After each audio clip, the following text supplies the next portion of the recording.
Les agents de la DPS, direction des établissements privés de profession sanitaire, avec à leur tête la directrice, Mme Biti Marie-Joseph, ont investi la région du Tonkpi du 18 au 12 avril 2024 dans le cadre de la mise en œuvre du projet Zéro clinique illégale d'ici 2025 en Côte d'Ivoire, qui vise à assainir le milieu de la santé et de vérifier l'état de légalité et de salubrité des différents établissements sanitaires.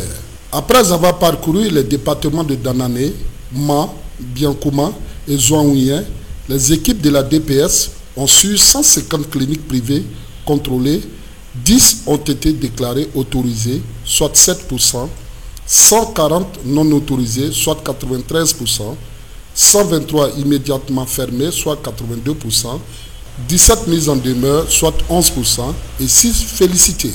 La directrice de la DPS s'est félicitée de ce résultat et a exhorté tous les propriétaires d'établissements sanitaires de se conformer aux règles et aux normes de la DPS. Danané, Zouaouien et Biankouma. Donc ce sont les 4 districts sanitaires qui ont été visités par nos 4 équipes. Alors quels sont les résultats?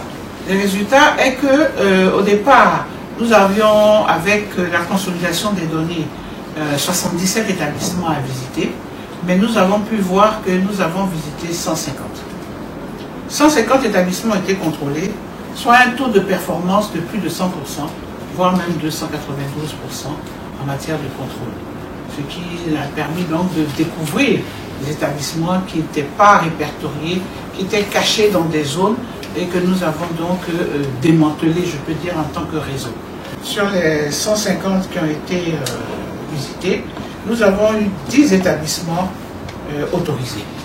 Et en établissement non autorisé, nous avons eu donc 140, soit 93% d'établissements non autorisés.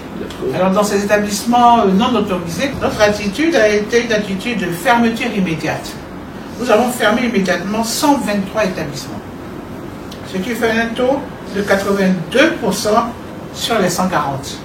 Et nous avons mis en demeure 17 établissements, soit donc un taux de 11% par rapport à nos 140 qui sont non autorisés. Alors il faut dire que les mises en demeure sont faites pour, je peux dire, accompagner ceux qui ont déjà entamé le processus de régularisation. Mais il faut dire aussi que nous avons félicité certains. Le nombre d'établissements autorisés, donc c'était 10, nous avons félicité 6. Il faut aussi encourager ceux qui font des bonnes actions. Il faut qu'ils sachent qu'ils sont dans le bon sens et que l'État le reconnaît. Disons que les difficultés sont d'ordre logistique, c'est-à-dire il y a des établissements qui sont difficilement accessibles. Mais nous sommes passés quand même dans ces établissements-là pour pouvoir, dans ces villes, dans ces villages, pour voir. Mais j'avoue que la question de route est aussi un problème.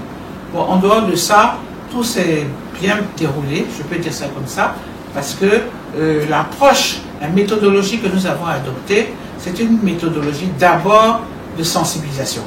Une des premières démarches, c'est de rencontrer les chefs de communauté, les leaders de jeunes, les leaders de femmes, pour leur expliquer le bien fondé de l'action que nous sommes en train de mener. Et avec ça, ça s'est vraiment bien passé. C'est le gouvernement qui a donné des instructions et je pense qu'il n'est pas bon d'aller contre les décisions gouvernementales, surtout dans ce contexte-là, où la vie des populations est importante et où la santé aussi doit être préservée. Il s'agit ici de nos parents, il s'agit ici de tout le monde, donc il est important que les choses soient bien faites. Au cours du compte rendu de cette mission à la préfecture de Mans, en présence de Wamblignon Célestin, préfet de région du Tonkpi, préfet du département du Mans, la directrice de la DPS a reçu les félicitations de ce dernier. Votre opération a permis, comme je l'ai écouté là, de démanteler celles qui n'étaient pas en règle. Félicitations. J'ose croire qu'il y aura un suivi de l'application de cette mesure pour éviter les réouvertures éventuelles. À cet effet, on va instruire les DL et les DD pour qu'ils prennent le relais de vos actions afin de mettre la pression sur ceux qui ne sont pas en règle et ceux qui pourraient l'être qui se mettent en règle. En tout cas, nous sommes à votre disposition et à même de vous appuyer utilement. Mais ce que nous voulons surtout, c'est que la sensibilisation qui a été menée auprès des populations puisse continuer aussi. Parce que les populations sont demandeuses de ces cliniques-là.